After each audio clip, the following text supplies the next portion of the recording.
Alors salut à tous, je vous reviens avec une vidéo réaction par rapport donc à une contre-attaque qu'a faite un certain Kabyle catholique. C'est en fait un duo avec un faux prêtre du coup Horowitz. Ils sont à deux, donc ils diffusent à deux, donc ils sont voilà. Cette vidéo est une réaction aux deux, à Kabyle catholique et à Horowitz, que je considère donc comme un laïc, hein, évidemment. Voilà. Donc pourquoi cette vidéo réaction? Déjà, c'est simplement pour le fait de réagir, réagir pour réagir. Voilà, pour ne pas laisser des attaques contre les sédévacantistes, les catholiques, donc les vrais catholiques. Et bien sans réaction. Voilà. Comme je lui avais dit en commentaire, je dis que nous on répond. On répond. Alors c'est sûr que la plupart d'entre nous, voilà, nous on n'est pas des professionnels de ça, on n'est pas payé pour faire ça, on n'a pas le temps de s'occuper de tout ça. Mais bon, dès qu'il y a moyen, on répond. On va pas, en fait, on ne va pas laisser, les modernistes nous cracher dessus et nous calomnier sans réponse.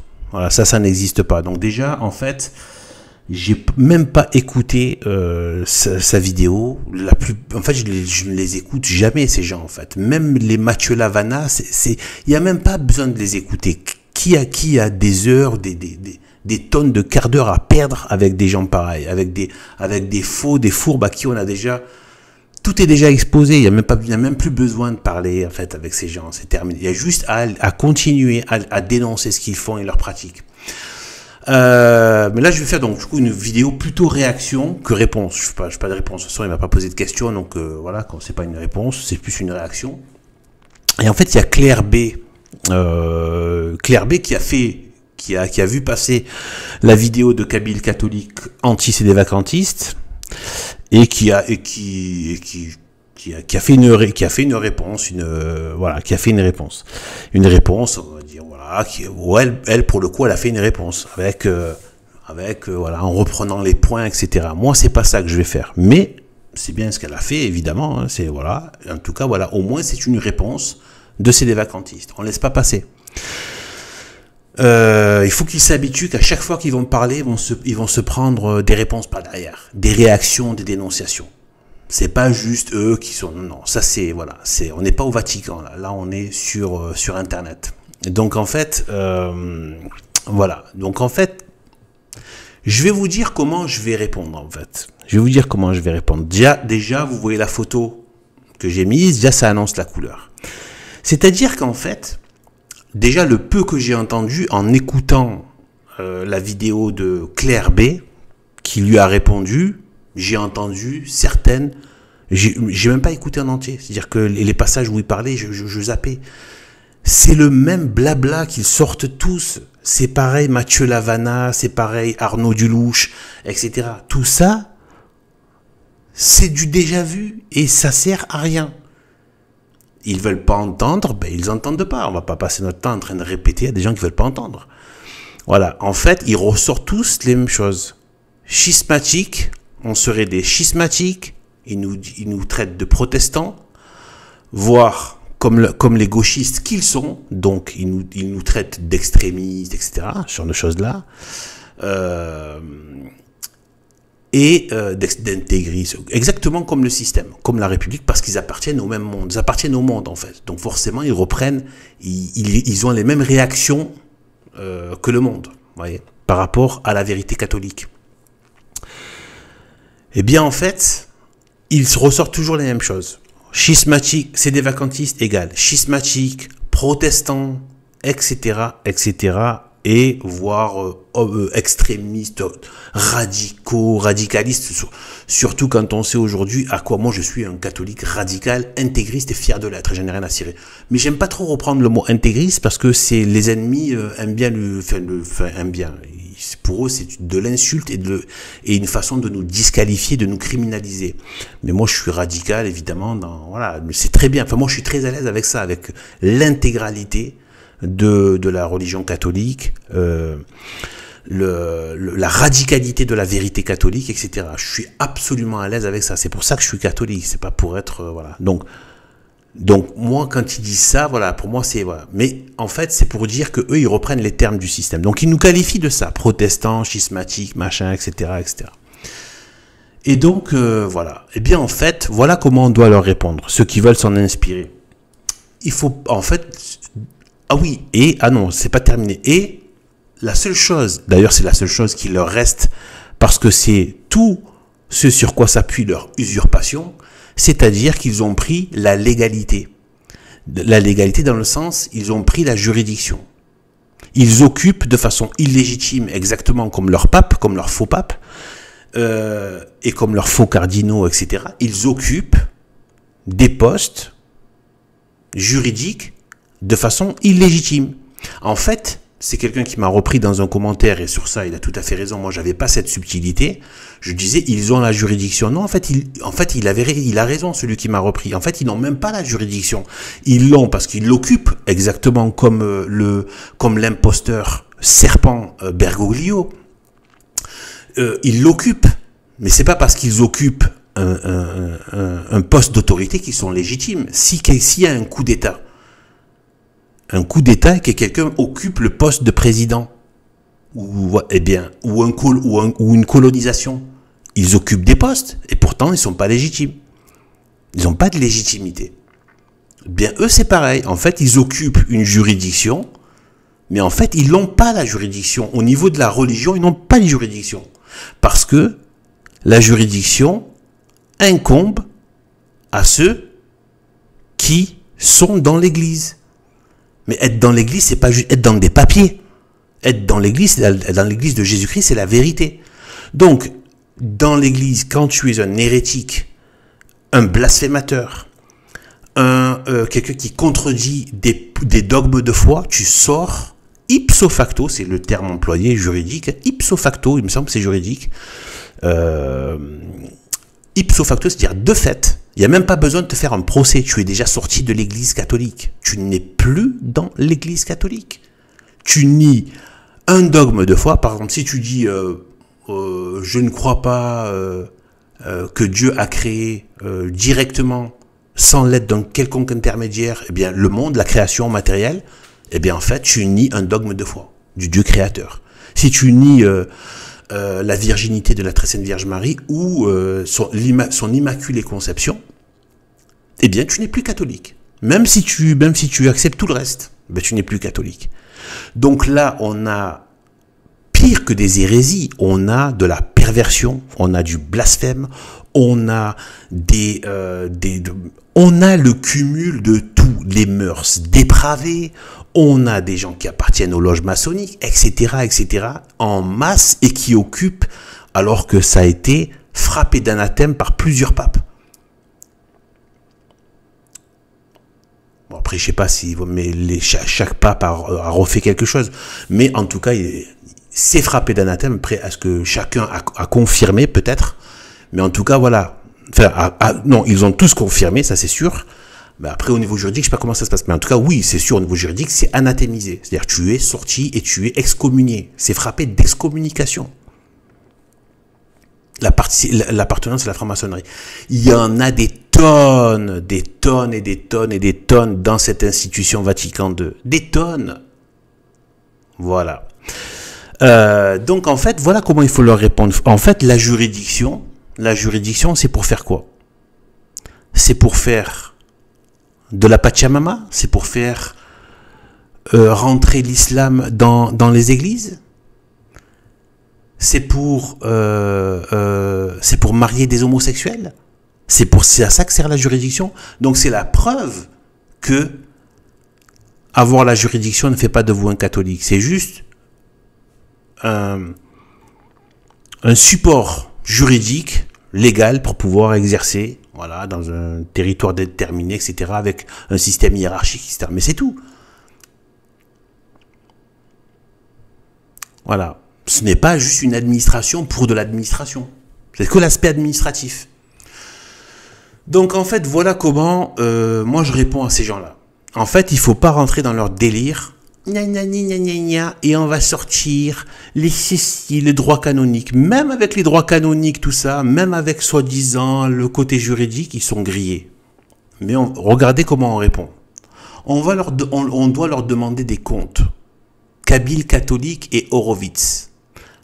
Mathieu Lavana, Arnaud Dulouche, Pseudo Abbé Raffray, toute la clique des modernistes et j'ai pas tout et tous les autres, pas que ceux qui apparaissent sur YouTube, tous les autres.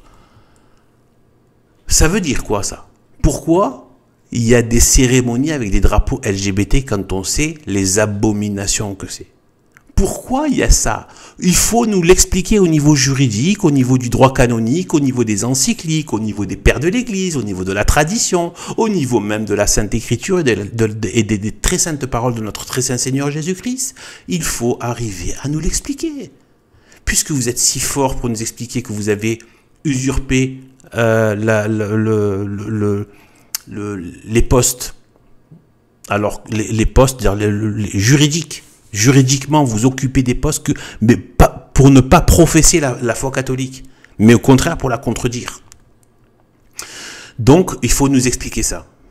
Voilà, qu'est-ce que font des drapeaux LGBT avec tout ce que ça représente dans des églises promus par vos, regardez à l'écran, vous avez vos faux clergés, vos dépravés qui sont là, qui se déguisent en catholiques et qui font les œuvres du dragon. D'accord? Donc, Kabyle catholique, Horowitz, répondez là-dessus. On va continuer. Donc, nous, on serait des protestants. Donc, nous, les sédévacantistes, vous nous traitez de protestants, schismatiques protestants. Ok, très bien. Regardez cette image. Qui est la statue, là? Vous le savez, hein, là, vous commencez à voir rouge. Hein. Vous commencez à voir rouge. Et ben oui, en plus, la statue, elle est rouge, justement. Et en plus, quand on sait le rouge dans l'Apocalypse, la bête, la femme, etc., écarlate, c'est très très malsain ça, ce côté-là. Écarlate, rouge, la bête et la femme sont écarlates, rouge, pourpre. Eh bien, qui c'est? Eh bien, c'est Martin Luther. C'est Luther, celui qui a... C'est le protestant, c'est l'origine du protestantisme. Qu'est-ce que ça fait au Vatican? Qu'est-ce que fait ce soi-disant pape qui ne porte même pas la tiare, qui refuse le nom de vicaire du Christ? Expliquez-nous au niveau du droit canonique, des encycliques, de la juridiction, comment vous arrivez à expliquer qu'il y a la statue de Luther, un des pires ennemis de l'Église catholique, excommunié, moult fois condamné par tout le monde de l'Église catholique, tout le mal que ça a fait, pas que dans l'Église catholique, mais dans le monde entier du coup, des âmes qui sont allées à la damnation à cause de lui. Et ça vient, c'est dans le Vatican, au centre de la soi-disant vérité catholique selon vous, qui n'est pas la vérité catholique, la preuve. Mais selon vous, vous dites que vous représentez la vérité catholique avec ça, avec la mise en valeur au centre même de la capitale, si je puis dire, du pouvoir sacerdotal, du sacré, mettre l'abomination de l'hérésie, etc., etc. Les ennemis de l'Église, les excommuniés, répondez là-dessus. Juridique, droit canonique, encyclique, etc., etc. Regardez, donc, ils ont confirmé le timbre du Vatican. Ils ont frappé un timbre pour célébrer les 500 ans de Luther, protestant. Une statue, un timbre à l'effigie, donc produit un timbre du Vatican. Regardez en haut, là vous avez voilà, le symbole en haut à gauche, le Vatican, c'est le Vatican. Vous vous rendez compte un peu? Donc ça, il faut nous expliquer. Droit canonique, encyclique, les pères de l'Église, la tradition, etc. Quand je parle des encycliques, je parle des encycliques avant Vatican II. Je ne parle pas de cette contre-religion, cette usurpation du catholicisme à partir de Vatican II, Moi, je date ça à partir de 1959, c'est-à-dire à partir de Jean 23, puisque c'est la première chose qu'il a faite. À partir du moment où il a convoqué le faux concile Vatican II, à partir du moment où il a convoqué, c'était déjà les ennemis de l'Église qui étaient là, c'était juste, après, c'était juste le déploiement du projet qu'ils avaient. C'est tout. Ça a pris quelques années, le temps de faire le théâtre administratif, mais c'est tout. En fait, c'était déjà plié. Jean 23, il avait ça dans les valises, il avait ça dans les dossiers à mettre en place. 1959. Après, ça a été entériné en 1964. Voilà. Vatican II. Donc tout ce qui est avant, les encycliques, avant, jusqu'à Pie XII. Mais à partir de Jean 23, il ne faut pas nous sortir des encycliques, puisque justement, c'est la parole du dragon. D'accord? Voilà. Donc, on continue. Voilà. Donc, nous, on serait des schismatiques. Là, pareil. Votre Jean-Paul II. Vous le reniez, Jean-Paul II, ce qu'il a fait? Vous le condamnez? Vous faites des vidéos pour critiquer ça? La honte, le scandale, l'abomination. Je ne sais combien de dizaines de milliers de chrétiens ont été martyrisés par la barbarie ottomane, musulmane, etc., etc., avec toutes les invasions. On a même le plus grand roi de France, Saint-Louis, qui est mort captif des musulmans durant sa captivité, martyr dans sa captivité des musulmans, en terre musulmane, lors d'une croisade qu'ils ont perdue, je crois. Mais bon, bref, lui, en tout cas, il a fini martyr des musulmans, le plus grand roi de France. Et sans parler de tout le reste. Et qu'en plus, dans ce livre, il est expressément dit de buter les chrétiens, les associateurs, etc., etc.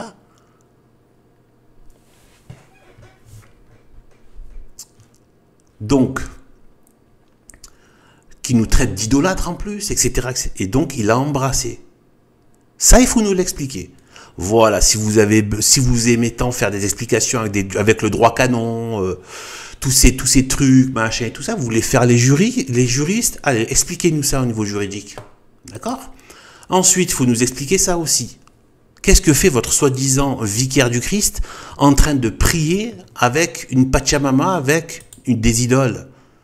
Qu'est-ce que c'est ça? Je demande, encyclique, père de l'Église, tradition. Je demande, Kabyle catholique, Horowitz, je demande des explications religieuses. Là, on n'est pas sur des petits trucs qui se passent dans des coins. C'est mondial avec les caméras, c'est assumé, c'est complètement, tous des pseudo-cardinaux qui sont là. Tout ça est fait aux yeux du monde. C'est diabolique, c'est l'idolâtrie. Sans parler d'autre chose, il n'y a pas le temps. Il faudrait faire des heures, c'est pour retracer le niveau d'excrément qui sort de Vatican II. Pourquoi je dis excrément? Parce que, bien, même si Saint-Pédis, évidemment, lui, il a la noblesse du langage, contrairement à moi, donc le vrai pape Saint-Pédis a dit que le modernisme, c'est les égouts collecteurs de toutes les hérésies. Ça, c'est un vrai pape. Le modernisme, c'est l'égout collecteur de toutes les hérésies. Lui, il sait parler, il sait bien parler. Il a la classe, la noblesse de la parole. Mais ça veut dire quoi, si on traduit de façon un peu grossière? Il y a quoi dans les égouts qui flottent? D'accord? Voilà. Ben voilà pourquoi j'ai dit des excréments. Donc, parce que, donc quelque part, lui, avec des mots plus nobles, il a dit ça. Il a dit ce sont les égouts, en fait. Les égouts avec tous les déchets qu'il peut avoir. Donc, l'égout collecteur de toutes les hérésies. Faut nous expliquer ça. Assise, qui se répète tout le temps. Hein. C'est pas, ça c'était, voilà. Votre Jean-Paul II en train de, voilà, et qui font des prières avec les bouddhistes, etc. Il n'y a pas le temps. Il y en a trop. Il y en a trop, c'est trop. Il faudrait des heures chaque jour pour retranscrire toutes les abominations qui sortent de votre Vatican II. Et vous demandez pourquoi nous, on est des vacantistes et qu'on veut rien avoir à faire avec ça. Parlons un petit peu de Sodomia Supplicans. Fiducia Supplicans. Donc, parlons un peu de ça. pareil, droit canon d'avant Vatican II, père de l'Église, les saints docteurs, les saints, les paroles des saints, Jésus-Christ, la Bible, les patriarches de l'Ancienne Alliance, livre de la Genèse, si vous voyez ce que je veux dire. Parlez-nous de tout ça. Des efféminés dont parle Dieu dans la Bible, dans sa parole. Ça fait beaucoup de choses quand même. Hein. Idolâtrie, toutes les abominations. Et c'est pas terminé. Blasphème. Blasphème.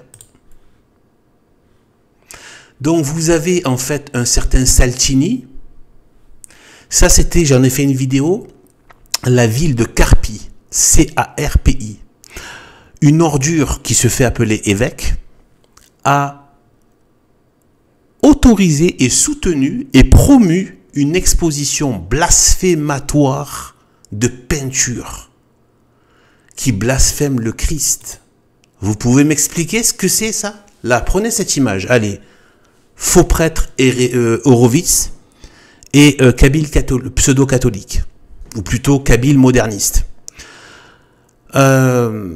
C'est quoi ça en fait? Pourquoi un pseudo-évêque, soi-disant, a fait exposer ça dans une église à Carpi?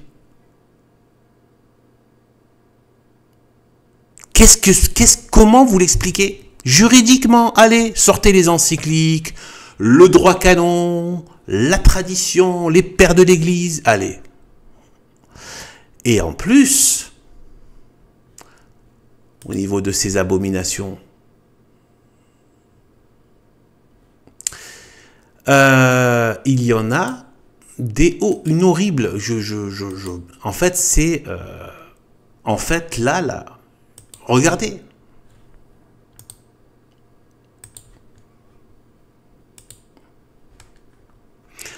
Regardez. En fait,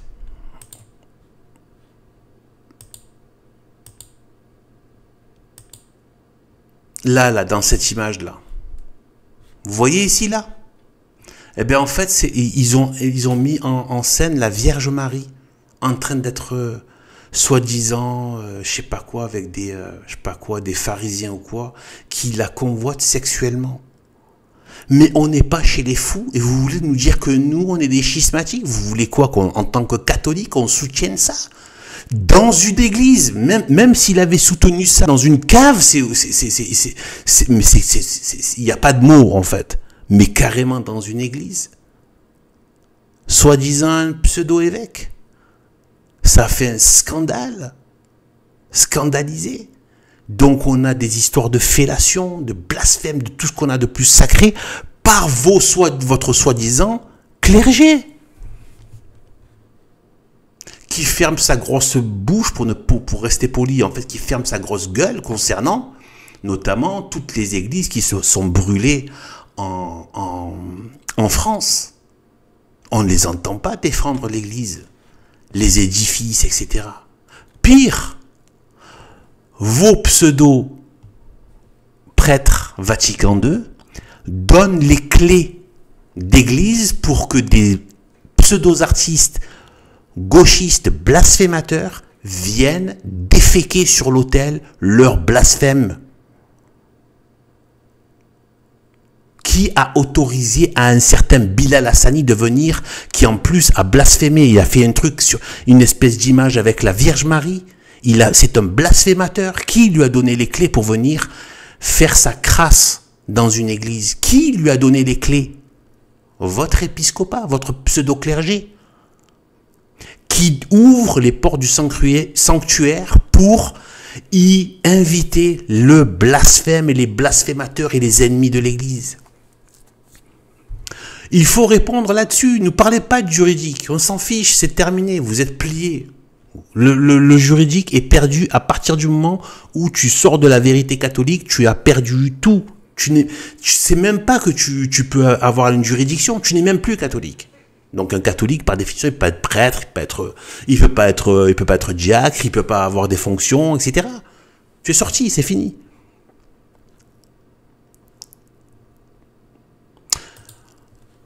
Voilà le dernier truc sur lequel je suis tombé. C'est tout frais. Il y a 2 semaines, là. Il y a 2 semaines. En Suisse, Williso, je crois. Ça s'appelle Williso. En Suisse, hein. Regardez ça. Ça fait 2 semaines, donc c'était normalement juste avant le carême. Donc voilà comment ils se préparent, dans une église catholique, comment ils se préparent. Ils ont fait venir du monde. Hein. Voilà comment ils se préparent pour le carême. Vous vous rendez compte, le carême catholique. Je vous demande d'imaginer dans cette assemblée Saint-Augustin,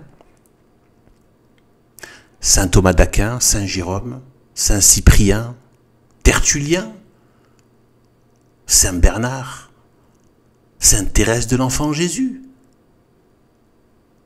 Sainte Anne,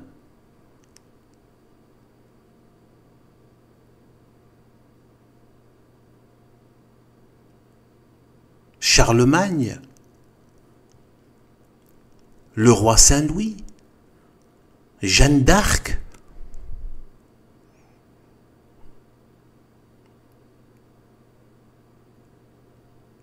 Saint Grégoire le Grand, Saint Jean Chrysostome. S'ils viennent dans des messes catholiques traditionnelles, c'est des vacantistes, ils vont se sentir dans leur église. Ils vont se sentir chez eux, ils vont sentir le sacré dans les messes et dans les pratiques, dans les milieux, c'est des vacantistes qui vont sentir le catholicisme. Mais s'ils viennent et qu'ils sont là, ils vont penser quoi de ça?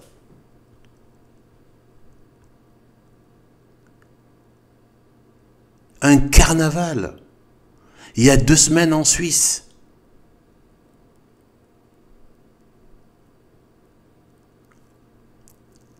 À la veille du carême, voilà comment ils se préparent au carême. C'est quoi ça au niveau des encycliques, du juridique? C'est quoi ça? C'est quoi? Comment on explique ça au niveau juridique? Au niveau juridiction, etc. La foi et les mœurs, ça correspond à quoi en fait? Par rapport à la foi et aux mœurs. À la liturgie, ça correspond à quoi? C'est quoi ça? C'est quoi ça? Et vous savez qui c'est lui d'ailleurs, qui a une tête affreuse? Vous savez qui c'est lui? Je me suis renseigné. Ils ont fait venir un protestant qui se dit pasteur, donc un pseudo-pasteur, donc il s'appelle pasteur, mais bon, c'est pasteur de rien, hein, de la damnation peut-être, mais pas pour le salut. Donc, lui là, à gauche, déguisé en hippie, eh ben c'est un protestant. Ils ont fait venir, en plus, c'est pas suffisant de faire un carnaval, etc. Ils ont fait venir, donc parler, je sais pas quoi raconter, quelle connerie. Voilà, un protestant déguisé en hippie. Il y a aussi une espèce de femme, on ne sait pas ce qu'elle fait, tout ça c'est le bordel, on ne sait pas, voilà, qu'est-ce qu'ils font? Qu'est-ce qu'ils font? C'est une église catholique, qu'est-ce qu'ils font là? Déguisés en train de blablater des trucs et de faire des espèces de trucs grotesques. Il faut nous l'expliquer et nous dire si c'est catholique, si c'est la foi et les mœurs, si tous les papes avant Vatican II, tous les pères de l'Église, tous les saints sont à l'aise avec ça. En voyant un ennemi de l'Église invité à parler, déguisé en hippie, devant les ouailles.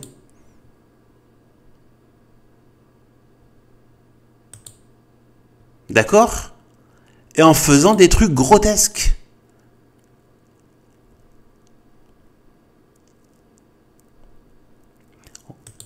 Une espèce de centre social de dégénérés, quoi. Centre social gauchiste de dégénérés. Regardez-moi ça. La bouffonnerie. Derrière, on voit le tabernacle, quoi. On voit un tabernacle. Regardez-moi ça. Récemment, à Saint-Denis, il y a un de vos faux prêtres qui a fait une exposition de photos de femmes à foulard islamique. Mise en valeur de l'islam dans l'église de Saint-Denis. Vous avez des leçons à nous donner? Des leçons de catholicisme à nous donner? Regardez-moi ça. Regardez-moi ça. C'est grotesque. Là, il y a carrément un truc de serpent ici, là, la bouche du démon. Et ça, là, ce qu'ils ont fait tout à l'heure, elle a singé un truc. Elle a singé un truc du style, une espèce de... Voilà, de sacrement. Elle a singé le côté eucharistique. Elle l'a singé. Elle a fait un truc qui va un peu dans ce sens-là. Et après, avec le pain, machin, etc., qui est distribué, machin, je sais pas quoi. Voilà, ça se passe là, il y a 2 semaines, c'est là, c'est tout frais, ça sort du four, là, pour le coup. Regardez-moi ça. Il est où le catholicisme, là? Qu'est-ce que ferait Saint-Augustin au milieu de ça? Vous avez la figure de faire venir, de faire montrer ça à Sainte Thérèse de l'Enfant Jésus, à Sainte Catherine de Sienne, à Saint Bernard. Vous avez la figure de leur montrer ça.